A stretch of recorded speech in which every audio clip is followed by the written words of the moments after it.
વાર્તા ચતુર સસલું. એક જંગલમાં બધા જ પ્રાણીઓ રહેતા હતા. તેમાં સિંહ પણ રહેતો હતો, પણ તે બહુ જ વૃદ્ધ થઈ ગયો હતો. એટલે બધાને તેને બોલાવ્યા અને તેને કહ્યું, તમે વારાફરતી મારા પાસે આવજો, હું તમને ખાઈ જઈશ. તે સાંભળી બધા જ બી ગયા અને બધા વારાફરતી આવતા ગયા. અને એક દિવસ સસલાની મમ્મીનો વારો આવ્યો. સસલાએ એની મમ્મીને કહ્યું, મમ્મી તમે ના જાઓ, હું જઈશ.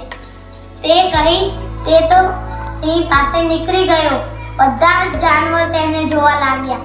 તે બધાને કહેતો હતો,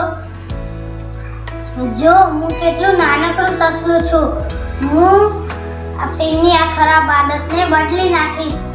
તે સાંભળી બધા જ તેને કહેતા હતા કે હું તારી મદદ કરું, પણ તે તેમને ના પાડતો અને એમ કહેતો કે તમે ખાલી જંગલમાં આવજો. બધા જ જાનવરોને તે કહેતો. સિંહના ગુફા પાસે પહોંચી ગયો. તેને પહોંચ્યો તો સિંહે પૂછ્યું, તું આટલો મોડો કેમ થઈ ગયો?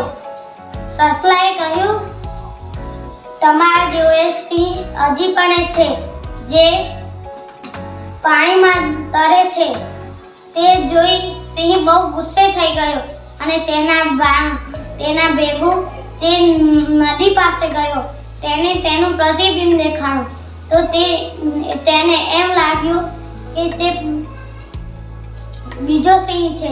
તે તેને મારવા માટે અંદર કૂદી ગયો, પણ તે તેનું પ્રતિબિંબ હતું એટલે તે ડૂબીને મરી ગયો અને બધા જ જાનવરો ખુશ થઈ ગયા.